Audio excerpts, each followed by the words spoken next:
নমস্কার বন্ধুরা, ডিজে মলয় স্টুডিওর পক্ষ থেকে আমি মলয় আবার একটা নতুন ভিডিও নিয়ে চলে এসেছি।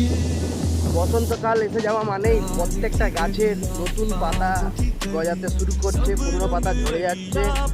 তো আমি আছি শালবনির জঙ্গল, যেখানে জঙ্গলের পর জঙ্গল শুধু শালবন, সাথে মহুলের মিষ্টি মধুর একটা সুন্দর সেন্ট উঠছে।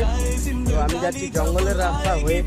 প্রকৃতিকে বসন্তকাল আসার ফলে নতুন পাতা গজানোর পর যে এত সুন্দর হয়ে পরিবেশ গড়ে ওঠে, সেটা আমি ভিডিওর মাধ্যমে একটু তুলে ধরলাম। তো আপনারা দেখতে থাকুন শালবনির জঙ্গল। এই জঙ্গলটা অ্যাকচুয়ালি বন্ধুরা গোয়ালতোড় থেকে একটুখানি আগে, মেদিনীপুর থেকে গোয়ালতোড় যাওয়ার রাস্তাতেই পড়বে।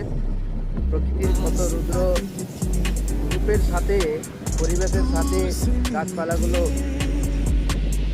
মানে দাঁড়িয়ে রয়েছে, সেটা আমি একটু তুলে ধরলাম।